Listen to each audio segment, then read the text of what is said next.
everyone. How are we doing this morning? Awesome. All right, so I think this is now our third Four Towns meeting. I feel like this is a regular, so I will be very happy to see you again at our fourth. However, that hopefully today our goal is that we can leave with an informal assessment method and an understanding of what it's going to take to educate our children in the region. I know that Shannon has been in contact with almost everyone individually from the towns, discussing different options, and I know the last meeting we talked about prepping and having those discussions around what are the percentages, and so I'm truly, truly grateful to Shannon for doing all of that hard work and making sure that we have those preliminary foundational discussions to walk into this meeting today. Everyone should have a visually appealing handout of our presentation, and so we're going to bring it up on the screen. But I know that as we do that, to keep time rolling and moving forward, we'll go ahead and let Shannon begin. As we get more and more into the numbers, you'll notice that I kind of will talk about programming, Shannon will talk about finance, because they go hand in hand. And so I ask that you keep a very open mind.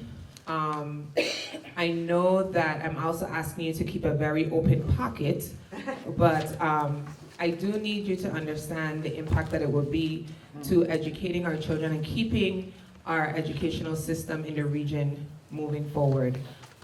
We've started to work on the portrait of our graduate, and we'll be reaching out to the different towns. And one of the key things that we wanted to make sure was a part of that was that all four towns were represented. And so it's key for us to be sure that as we talk about the graduates, as we talk about our educational systems, we think about more than just the dollar, but the impact to the students who are the future, who are going to sit in these seats and keep the towns moving and going. So with that, I hand it over to Shannon, and we'll walk you through the handout. We were just having technical difficulties. Okay. So while they get that up, you already have a copy of the slides. So on the second slide, we have some new news around some important things that were originally unknown. So one of the biggest things was our transportation RFP. We had our bid opening and have the lowest bidder, which will be presented at the regional school committee meeting next week. And that came in about 14% increase. However, Kate and I, we worked together and we renegotiated those costs to be less for the first year, and there's still increases for the out years. But with that, it was an overall increase of 10% for this year, landed at that, so it was right on par with what we projected. So there's no increase, but there's also no decrease to what those projections were. Our health insurance has been a big topic of discussion and quite frankly a roller coaster at the beginning of the week. We originally projected 13% and then the health insurance came in at around 19.92%. There was an IAC meeting that happened the following, or the night of the BCG meeting that we attended that released that information. And they were working on planned redesign and percentage changes, and it came down to 15.72%. For our projections, I just felt a little unsteady keeping at that, so I used the overall 16% in these projections as opposed to just the 15.72. You'll notice when we get to our revenue page, our Chapter 70 increase, it went from $30 per student from what came out in January for the governor's budget to $75 per student. And our interest revenue projection has increased. We've had favorable rates over the last 2 years in working with the treasurer. We feel really comfortable with the number that I put in for the projections, and it's still very conservative from what we have received, and I wanted to be cautious given the change in government. I'm just not sure how things will pan out, so it's still a conservative number. So some remaining unknowns is our APA negotiations and what that'll settle at, and also the biggest thing is how the four towns come together for the assessment method. We were invited for the middle school roof to the accelerated repair program with MSBA. And we had submitted, the district submitted all required information thus far, and we're waiting for a consultant to be assigned to us so that we can start the design budget for what that would be and get that submitted. Some of our refined budget projections. So we had $850,000 of school choice revenue applied to the expense lines, and that has stayed the same since our previous meeting. In our last meeting, I had OPEB at approximately $115,000. However, I found back in 2017, school committee voted a specific spending schedule to fund OPEB that I wasn't aware of. So going back to that schedule, I compared what our payments have been versus what was in that voted schedule, and there was a difference of like 58 or 60,000. So what I did was I took the difference that we haven't funded, divided it by 2, and half of that we're going to fund this year, and the other half we'll fund in 27 to get us up to par with what that was. I'm planning in this budget to have the school committee vote to use our special education stabilization fund to offset a potential residential student placement that we have that we just learned about. Sorry, I didn't realize I wasn't holding the mic that close. Okay, so this may or may not be something that does happen. We won't know, but we will have the funding if it's voted that we can use that for the purpose from the stabilization fund for that placement, which would take it out of the operating budget. In my previous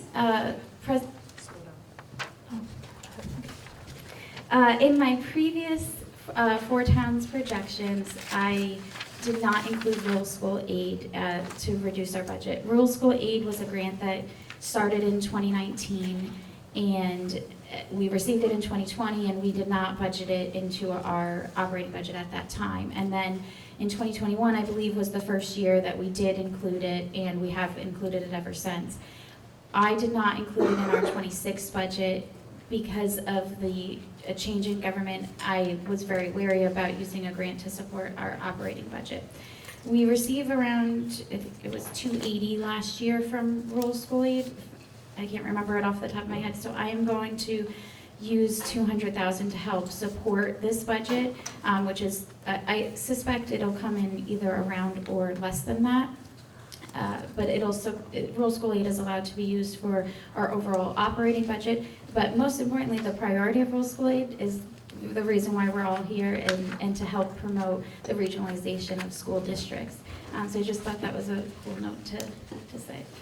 And we've made an assumption in our budget for the COLAs with our union contracts, and we have continued to meet with the different departments across the district around our budget. So on the next page, we have our, you got it up, our operating budget for FY26. So this has our total expenses of $37,761,228. So things have changed slightly since the last presentation, just due to different changes and how some of our unknown projections came in as known. So it's slightly different, but not any dramatic changes. On the next slide, we have our statutory assessment to fully fund our schools. So there is something I just want to note here. When we met with DESE and I said our modified statutory method, they thought I was talking about something different, that we were going to change our regional agreement. And I was like, no, the modified statutory method in our regional agreement. And they said, that is your statutory method. So I think there's some confusion about the language that we use, and then when I talked to DESE, they didn't understand what I was saying. So I don't know if we need to come up with a collective term of what we refer to the statutory method as, but when I say statutory method, I'm going to refer to what's in our regional agreement. If we want to say collectively we want to call it modified statutory method, then we should all make sure we use the same term, just so we're on the same page. So that is what's in our regional agreement will always be our default unless that's amended. Okay. That's what you have on this one. Yes. Yep. On the next slide, you'll notice some of the changes that I spoke about to our budget. So at the top of here, we have our operating budget of $37,761,000.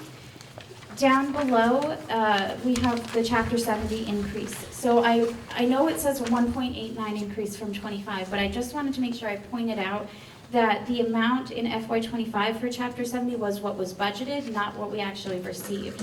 And what we received was more than what we budgeted. So the new projection of the $75 per student is on top of what we actually received. So I just wanted to make sure we understood that. The transportation I did increase slightly, not because I think that we're going to get a higher percentage of transportation reimbursement, but just because our dollars are more, so the reimbursement will be more. Our Medicaid reimbursement is still remaining steady, and charter reimbursement only a slight increase. So the interest revenue that I was talking about before, we had kept it at $32,000, but I did change it to $100,000, which is the 70,000% increase, and that's a conservative increase to what our new rates are and what we have actually been receiving. So I feel really comfortable putting it at that number. Then coming down to the bottom, again, is the statutory method that's in our regional agreement of what it would cost the towns to fully fund our schools, and has the 25 budget as 6% of those assessments.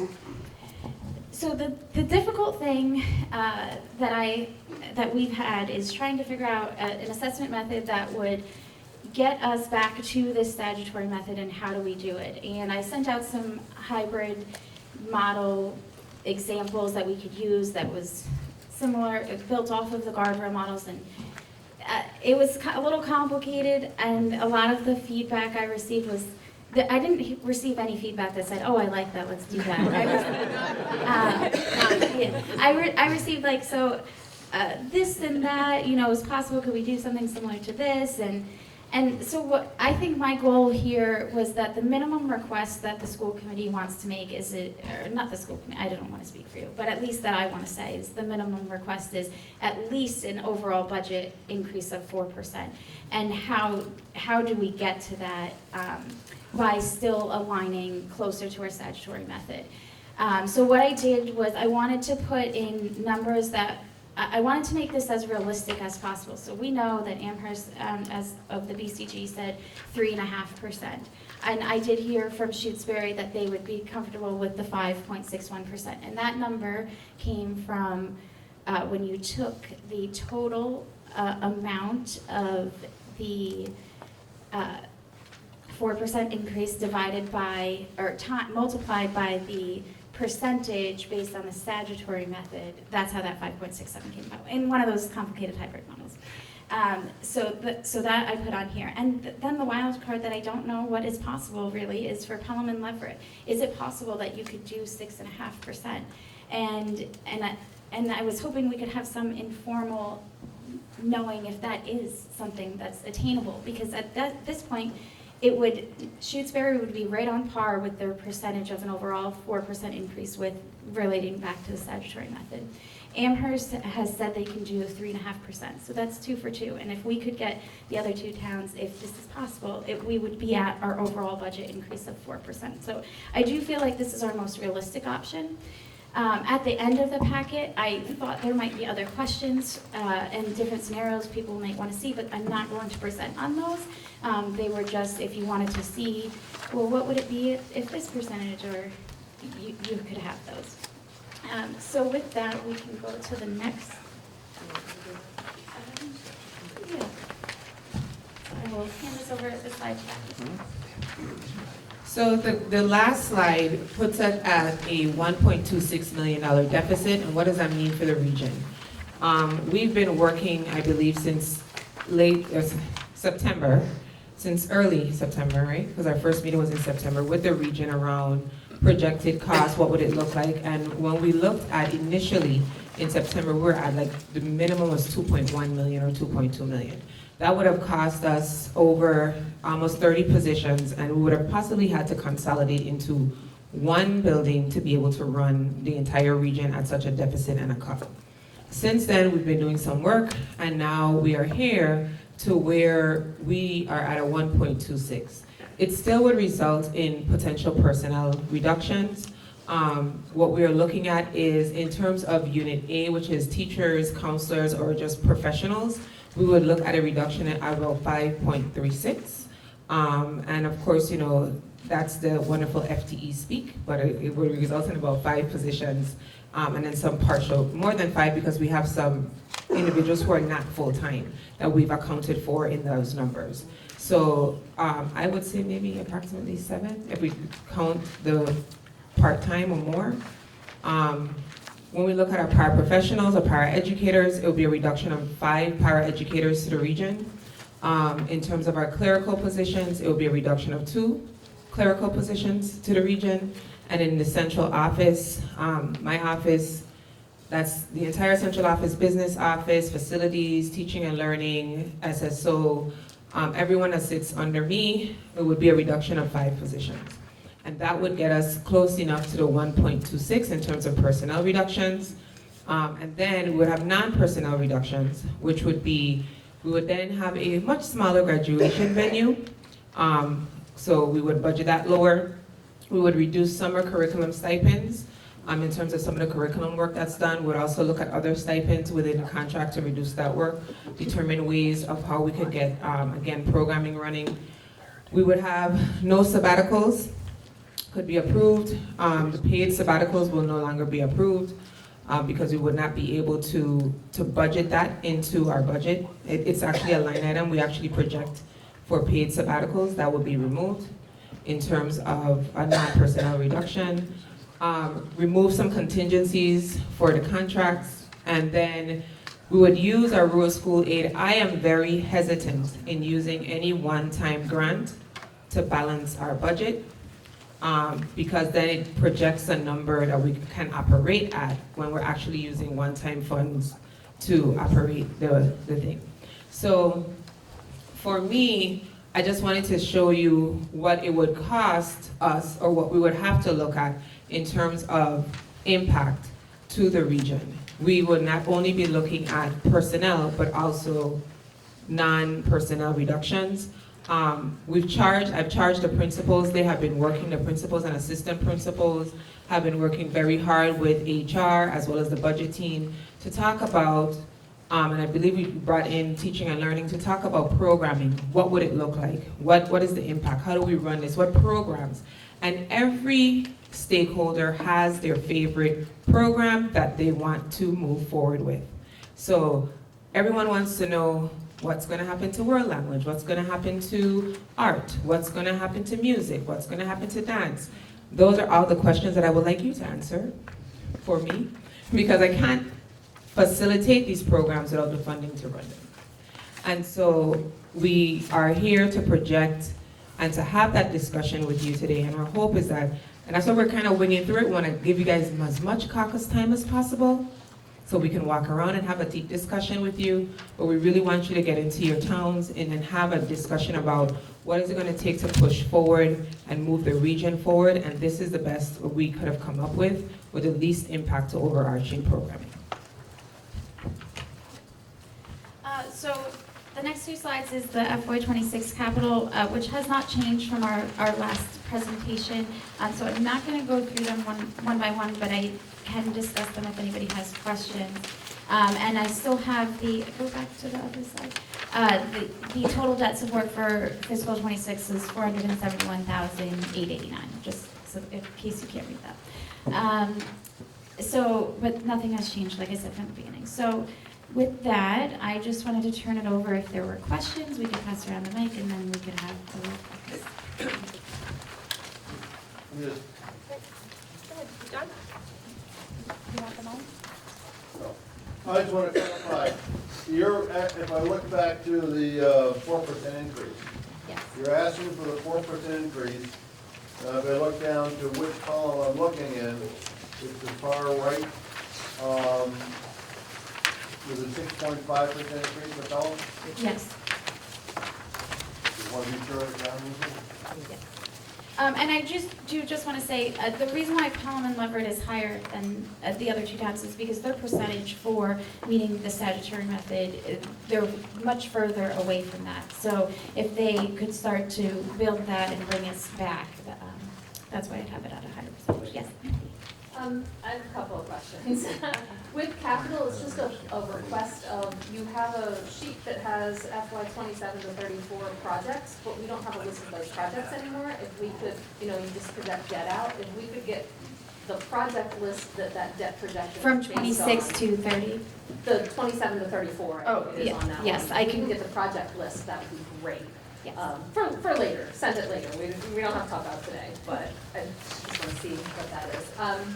On this page, when I did calculations of Amherst at 3.5% and what everyone else's assessment would be based on the assessment percentages, Shutesbury was at a 6.74% increase, Pelham was at a 21.34% increase year over year, and Leverett was at a 12.59% increase. So I'm curious why Shutesbury is not up closer to that 6.5 because of where Amherst is. Amherst is now would be subsidizing Shutesbury's.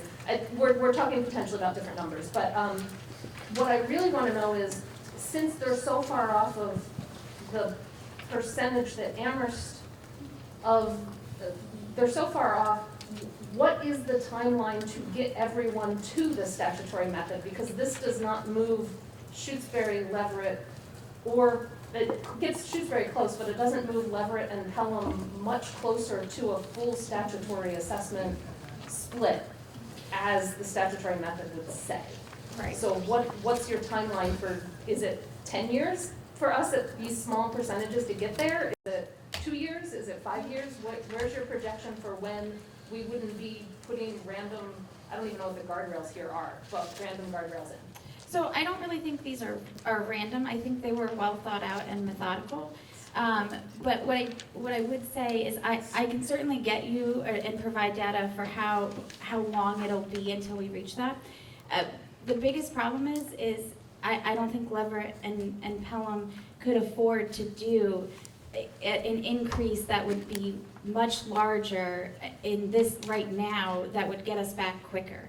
So that's our really big holdup. It's if they wanted to do 10%, 20%, I'd say sure. But so there's that. But I would say yes, I could get some data together for how long it'll take at these increments to get us back to that statutory method. I'm happy to do that. And I want to expand on this, is the fact that when we left here the last time, it was a conversation around how are we going to get there, and we said, how do we get closer this year? But note that in the scenario that Shannon presented with the overall budget increase of 4%, what she stated, and I want to repeat, is the feedback that was given from each of the towns as to what is affordable for them now. So every time we move into what is affordable, like Amherst has stated, 3.5 is affordable. You're not willing to budge. You haven't had that conversation as yet. So, but you're not closer to the 7.69% like you're supposed to be. I mean, or willing to say I'm going to do 5%. What we're asking is for everyone to start to tell us if this is the step that we're going to start on this year to start moving us forward, then we can project out. So that's why we're trying to say, where are we going to be this year to start to adequately say, by this year, 5, 6, 7 years, we can be closest to or at our statutory method. Ideally, I would love it if we just walked out of here today and just say, hey, we're going to just all be where we need to be. But the towns are not there, and that's why we did that legwork. That's why Shannon did that legwork of having the conversations, meeting with everyone, asking what's affordable, asking how can we move forward, because we understand that we're not the only entity, but we do need for there to be a push forward so that we can start to get there and project out. So in our mind, this is year one of getting us closer to that, and then we can plan out. I don't know the order of hands. Oh, we have that first. Oh, Oh, no, I don't have to go first. I just wanted to say, it seems like in previous iterations of these conversations, the pathway to statutory was a separate conversation that was built in because there's historical records for those paths. So my recommendation or request would be, let's have that conversation, but separate from this one.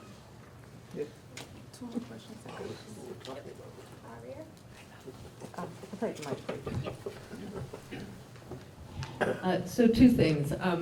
One, I'm going to suggest maybe finding a slightly modified term for statutory method because the four towns have been referring to that as the state method for years. And I think going forward, so maybe something like historic or the state statutory method, which is kind of what's laid out, and the regional agreement, modified statutory, whatever. I don't know what the term should be, but I can see that leading to, I'm already confused, and leading to a lot of confusion, particularly if there's someone who's not at the meeting going forward. And the second is, so this is just an entirely new suggestion. This doesn't have to do with our historical guardrails. This is just a whole other brand new conversation. Okay.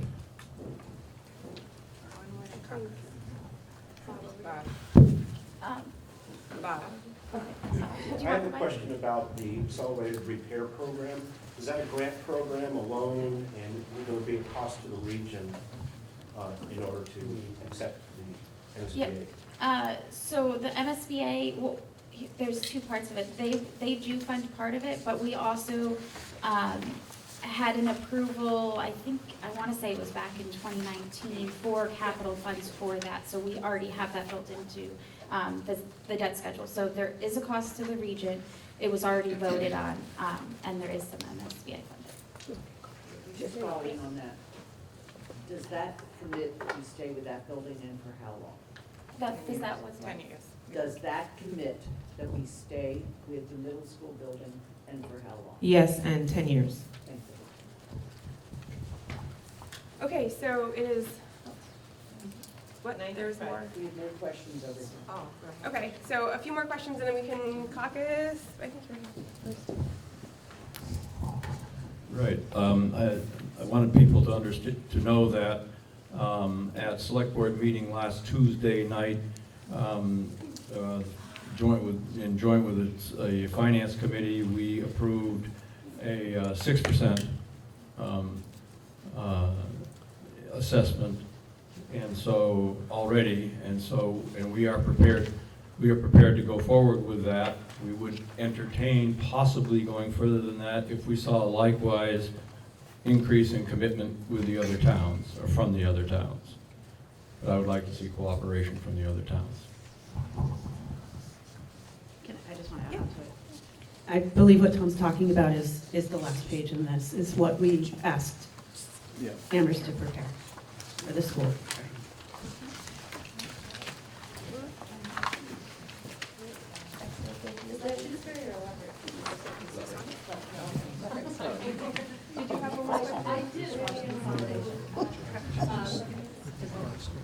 So, about this consolidation, 2 years ago, the middle school roof was estimated at $1.5 million to cost within a document we got about capital programming. And in September, and you mentioned it today, that a consolidated projection would be a budget of $36,101,000 and change, which is lower than the applying guardrails budget you've got listed here.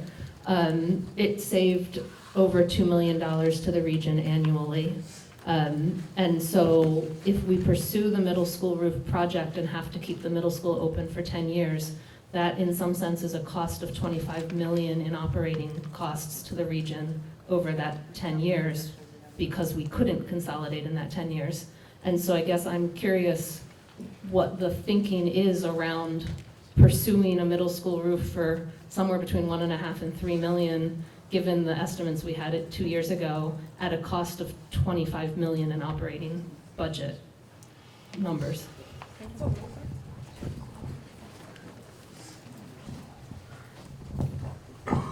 So in September, when we came in, one of the first things we talked about was that it was very, very early in the process. We also talked about our list of unknowns, which we started to add into the current budget. Our insurance, we projected out, which we all know right now we're projecting at 16%, that's a cost. Our transportation wasn't in, it's in now, that's a cost. We also know that the region has not done very well, I'm gonna say, in being a little more competitive with some of the other charter programming and schools that are offered out there. And so with a second building, there provides an opportunity for us to create programs and adequately run a different type of schooling that can return students to the region, or will help us with our overarching school choice and other funds that we kind of lose when students go to charters, when they choice out because they don't feel like we have the adequate programming. So that's the programming for me in terms of what we can do in the region to shift and change with a building that we would have to use. And then I'll have Shannon talk about the numbers. Well, I was just gonna say that if we move forward with the middle school roof, it doesn't mean that for 10 years, there still can't be consolidation from 7 to 12, which Dr. C touched on. If we're still using it programmatically, I believe that still falls within the guidelines. So it doesn't, it's not a possibility for however many years down the line if we reconsidered it again. All right, so, okay, so it is 9:40. Let us, I feel like we have some good things to talk about here, so let us reconvene at like 10:10, and we will go from there. Follow-up feedback questions that we want to have before we adjourn for our Saturday morning. We have some feedback Yes, we can share. perfect, Sure. absolutely. Hi, everyone. I'm AJ Cashion, Chair of the Shutesbury Finance Committee, and just report out from our discussion. So a few points I think we'd like to make. One is that Shutesbury, while a challenge, we could support an increase of 5.6% to our budget, which is what you have in here right now under this model on page 5, whatever page number it is. The amount of cuts that budget requires, $1.26 million, I think for us represents kind of the maximum amount of cuts that I think we could sort of tolerate. So we wouldn't want to see us arrive at any budget that has an even greater amount of cuts than that. All that said, we do have real concerns about the methodology used to arrive at this budget. Not that we have a problem with your process. It's just that we are feeling that we need all 4 communities to reaffirm its commitment to the statutory methodology. And this is going to be another year where we are potentially going to impose a set of guardrails that get us further and further away from that approach. And so for that reason, I feel it's really important to restate why Shutesbury supports this methodology. We feel that the state created it, and we agree, as the fairest, most equitable methodology for allocating assessments for member towns in a regional district. It has a number of advantages. One, it is the methodology that really does achieve a fair balance of per pupil factors and ability to pay factors, right? Built into the methodology is a balance of those components. Last time we checked, over 70% of regional districts throughout the state utilized that methodology, or at least the state's version of statutory. And so, and I feel like, we as a community of 4 towns worked for years, so many working groups, so much collaboration to get to the point where we all, at least for a couple of years there, saw the value and the advantages of that approach. And for a couple of years now, for reasons that we understand, we have been deviating from that. And so somehow I think we would be a lot more comfortable with this budget if there was some statement, some commitment that all 4 communities could make here vocally in front of each other to get to truly applying that methodology as it's written in our regional agreement, in the next couple of fiscal years. And we're willing to work with our partners in the other towns to help us get there, but we have to see us actually move in that direction. Because each year that we move, we apply these guardrails in this way, we get further and further away from this.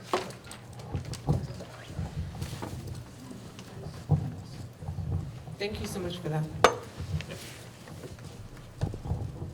Yeah, Tom Hankinson, Chairman of the Leverett Select Board.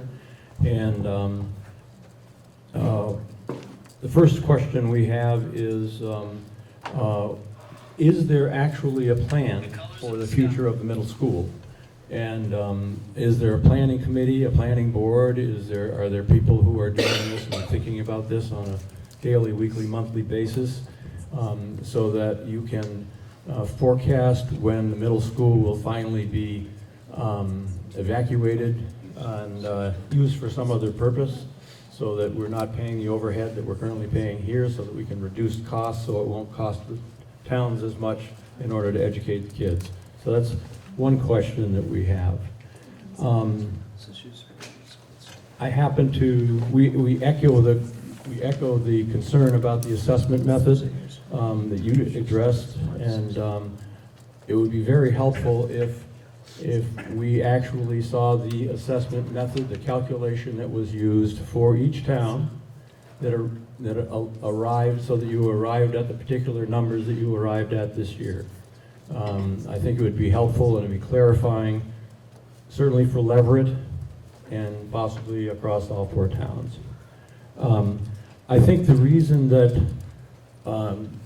Leverett has paid what it has been asked to pay based on the agreements that have been made at these 4 town agreements. And I think what confused things a little bit was the attempt at using the guardrails. At the time when the guardrails were implemented, it made sense. I was here when they were implemented. And they did make sense that, you know, this year we're asking a little bit too much from this town, a little bit too much from that town, so we won't let that happen this year. That's steered the whole budget off course. So I don't think there's any fault there, but I think that's a particular problem. Leverett also is prepared to work together with our member towns in the region in order to arrive at a budget which is fair and equitable and will educate our children. And I've already mentioned that we've already voted 6%, and we're probably prepared to go higher than that. So I want to answer your, switch the mic. I wanted to answer the first question. We will pull together a committee. I think it needs to be not just from the central office, but also include our educators at the region and start to talk about the future of the region, so we can present a plan to the regional school committee and then bring it forward to the 4 towns. Great. So we will commit to that. Thank For Pelham, John Trickey, Chair of the Finance Committee. First, about this building. One of the things that concerns our organization is that if you take money from the state to do the roof, it's a 10-year commitment to keeping it going as an educational facility of some sort. One of the things we would like to consider is what is the overall cost if we do it ourselves with what we've already appropriated. And maybe that's the cheapest way to get out of this situation, is to put the building in good shape with our own funds and then determine ourselves what to do with it. Make expedient, make it easier to move to the other building. We don't need 2 cafeterias, 2 libraries, 3 gymnasiums, all that. So just the future, think about how that would look. As far as the operating budget for this year, Pelham can do the 6.5% this year. That is fine. It is a big hit, but we will make that work. But separately, Pelham has agreed to amongst ourselves, when we finish the budget process and we look at our overall situation, we may appropriate additional funds separate from the assessment method to move us closer to the statutory method, which would be added to the budget for this year and be in our base for next year. Thank you so much, Barry.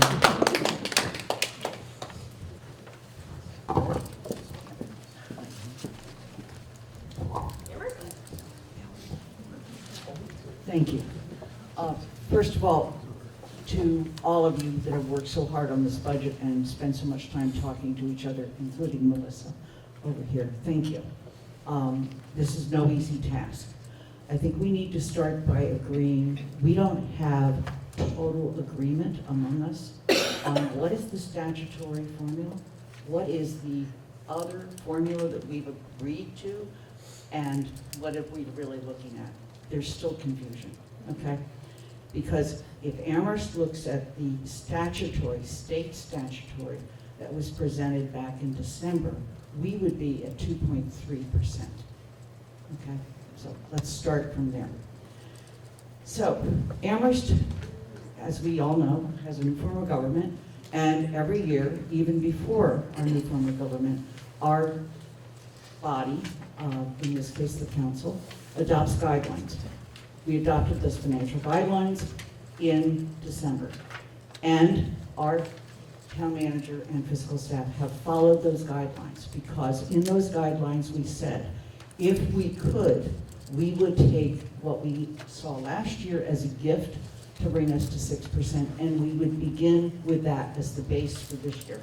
We're doing that. The second thing is, we said we would squeeze every place we could where we were seen as being a little too conservative on our revenue side, and we would squeeze it, and we've done that, okay? And then, if we could, we would raise the percentage, which back in December was at 3%, and we've gotten to 3.5%. That's even with this insurance hit, which we were all estimating at 13%, and now, thanks to a group of people from all of our groups, have gotten together and they've taken it down from 19.9% to 15.7 or 8%. Thank you for working on that. No small problem. And it means changing what we give our people, okay? So we are at 3.5%. That is where Amherst is.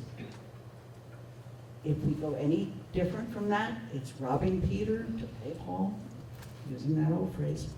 But I think that, like you, all of us saying here, we need to understand what formula we're really using, because at 2.3%, us going to 3.5%, in fact, we're still subsidizing the other towns. And that doesn't feel okay to our taxpayers. So we need to figure out what our base is that we're all talking about. Okay? Now, I know there are other people from Amherst who would like to say other things, but that's the summary from our meeting is everyone in Amherst does know that we're at 3.5% as in terms of what we are able to give to the schools total, both elementary and secondary. Okay? And we did not take any votes, nor could we take any votes. We have not posted an agenda that said we would vote today. Thank you. Neither us nor the school committee. Thank you. So before, Sorry, I just wanted to add a little bit to what our president said. I think what she was getting at is there's disagreement not on can Amherst afford the 3.5%, but on whether how it was presented today is fair to Amherst's taxpayers based on basically the same thing that Shutesbury just said. We look at that 3.5, that 5.61, and the 2 6.5s and say it's not getting us closer to the statutory method. It is getting us farther because Amherst is above what the statutory would be, and the other towns are not far enough above to get us closer to a statutory in the next, as Shutesbury said, a couple of years. I think a school committee member told me for one of the towns it might be 6 or 7 years before everyone is at statutory at that point. That's a little too long. And so while the number presented for Amherst is within Amherst's guidelines, that does not mean Amherst would vote the assessment method presented, because it is seen by some counselors as too much subsidy of the other towns' contribution, thereby bringing the budget lower than it could be for the region.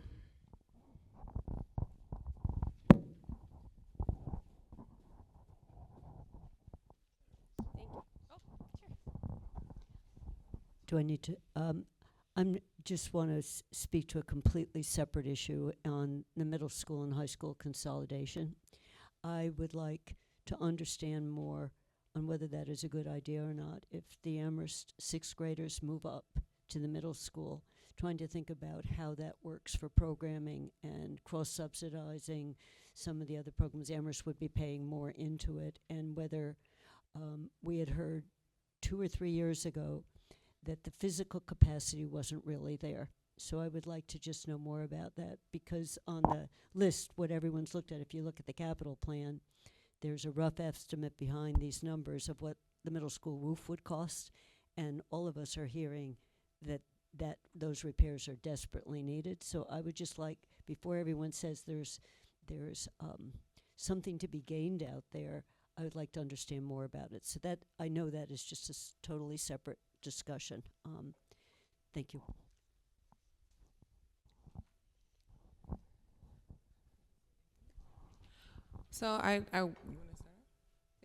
So first of all, I'd like to start off by saying thank you to 2 dynamic individuals who have, from the day from September, have taken on this task of running numbers, scenarios, meeting with each and every one of you, and we would not have made it to this day without Kate Holcomb and Shannon Bernacchia, and I am truly gifted with a dynamic team, but to be gifted with a dynamic financial team makes it much, much easier for a superintendent in any class and any day. So I have 2 very gifted mathematicians who work very hard throughout the night, even midnight when I would like to sleep. But it's truly been awesome. And so first I have to say thank you to them. I want to say thank you to each of you for meeting the task of today, having your discussions and helping us leave in a much more grounded, informal place. We commit to working with the numbers that we have and presenting it to the regional school committee. And then we will move forward from there. I believe our budget date is the February 26th, is 27th, 26th? For region, 26th. Yes, so 26th. And so it will be posted 7 days prior. And so we commit to working with that. I will pull together a committee to look at the region, to talk about the consolidation, its efficiency, its effectiveness, and what that would also mean for our 6th graders that are coming forward into the region, or more so that are coming into the regional building, and what that would look like, so that we can have a clear presentation and plan for the future of the region and what we can do. But really, wholeheartedly, I think with everything that's been happening, today's a very joyful day for me to leave here with some clear numbers and an understanding of how to plan efficiently for the students that enter from your 4 towns. So thank you.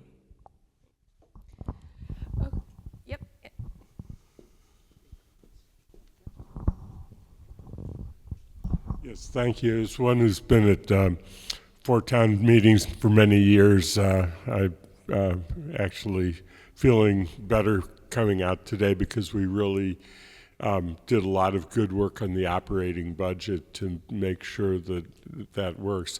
There's a couple things that I wanted to just point out for future discussions, because I think that there are some minds in future that have been discussed, but I want to add a couple. One is that we know, all of us, that we are bound by Proposition 2.5, and that has an impact on future year growth. And we need to be thinking about how is 4 different towns coming together to support regional schools. That 2.5% limit is going to affect us into future years and what we can do about it. I think we need to find a forum to talk about that. The other thing is, on the capital budget page, we didn't talk at all about the capital budget, but if you look at this particular page and you see what the debt that your community would be required to pay when we get into some of those out years of, FY 30 and through 32, those are extraordinary numbers. And I think that we need, as a four-town community, to have a better discussion about capital than we had today, because we didn't have any today. But it is a topic that I think that as four communities we do need to talk about at some point, because the capital needs are real, but the effect on our communities and our ability to really provide that additional debt payment is going to be fairly substantial too. So thank you. Thank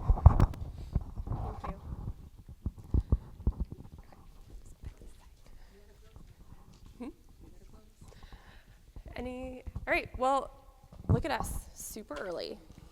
So thank you all very much for coming out this morning, and we are all adjourned.